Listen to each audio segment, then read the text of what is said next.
Assalamualaikum warahmatullahi wabarakatuh. Baiklah, sebelumnya terima kasih saya ucapkan di sini. Terlebih dahulu izinkan saya untuk memperkenalkan diri. Nama saya Norizan, NPM saya 19 14 0007. Di sini saya akan menyampaikan sedikit materi dari saya terkait mata kuliah sejarah maritim,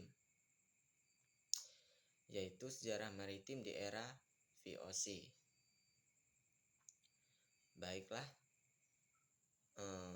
sudah kita ketahui bahwa sejarah maritim ini bukan hanya mempunyai sejarah kebudayaannya ataupun jejak-jejak peninggalan-peninggalan pada era VOC ataupun pada era negara-negara asing.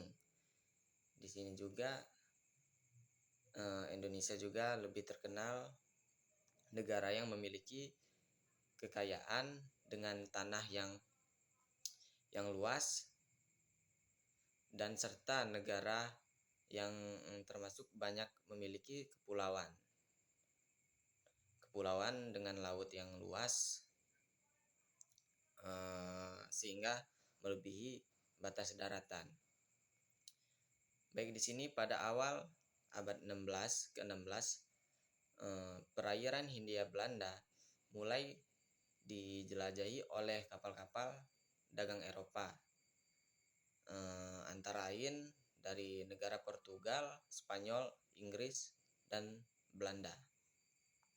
Selain itu juga kekuatan pelayaran dan perdagangan pada saat itu di Eropa ini mendominasi perairan Asia Tenggara, termasuk Hindia Belanda, hingga pertengahan ke abad 20 yang ditandai dengan kedatangan koloni Jepang atau negara asing.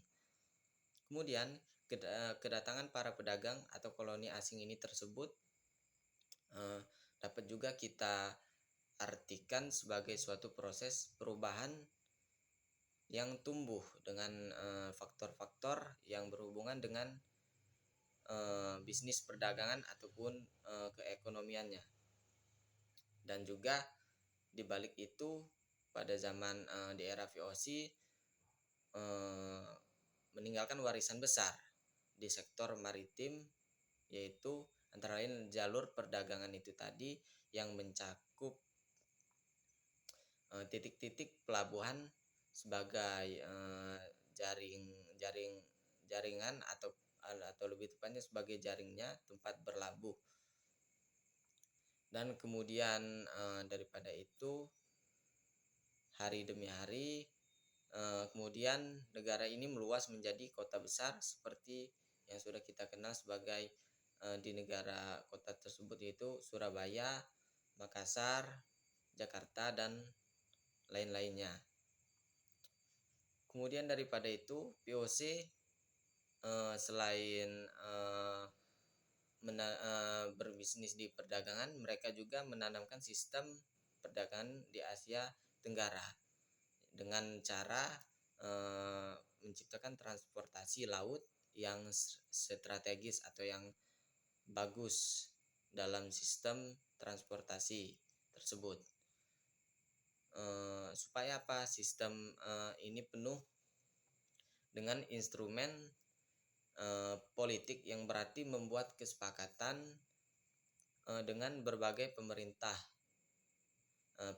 daerah maupun pemerintah desa untuk peluang perdagangan yang lebih luas lagi, serta mendapatkan peluang yang lebih baik lagi dengan cara metode teknologi yang paling penting, yaitu yaitu dengan kebijakan merancang kapal yang dirancang khusus untuk memungkinkan VOC ini beroperasi sepanjang tahun tanpa terbatasi musim.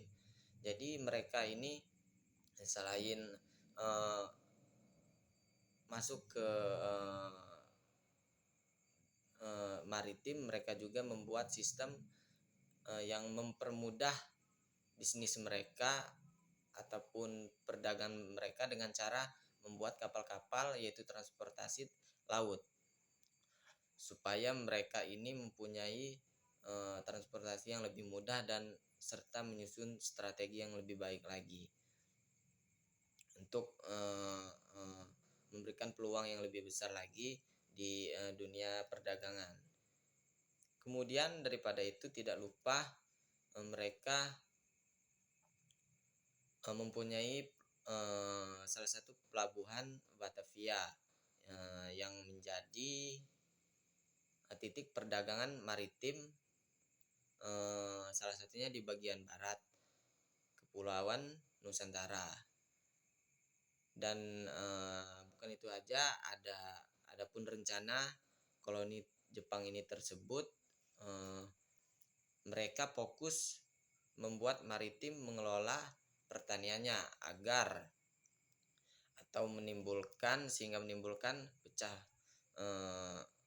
belah atau menjadi dua, yaitu kota Madura dan Jawa, sehingga menimbulkan pulau terpencil yang mengakibatkan dengan jaringan perdagangan baru seperti Singapura.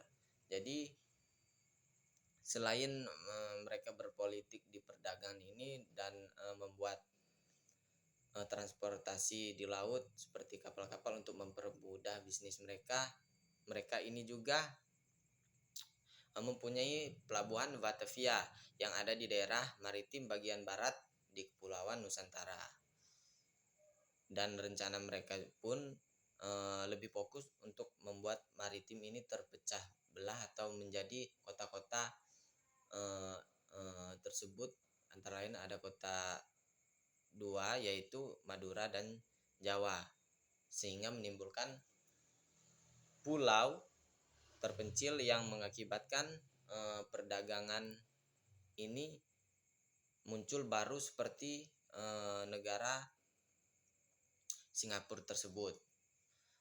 Baiklah, mungkin dapat saya simpulkan di sini sejarah maritim di era VOC ini dapat disimpulkan mereka menanam bisnis perdagangan untuk memperluas peluang di daerah maritim, dan mereka juga tidak lupa memasang strategi dan membuat transportasi laut untuk mempermudah bisnis perdagangan utama mereka, serta mereka juga mempunyai rencana yang licik sehingga mereka juga mempunyai pelabuhan yang bernama Batavia di titik maritim bagian barat Kepulauan Nusantara. Dan akhirnya mereka juga menghasilkan atau membuat pulau terpencil, salah satunya jaringan perdagangan di negara baru seperti Singapura.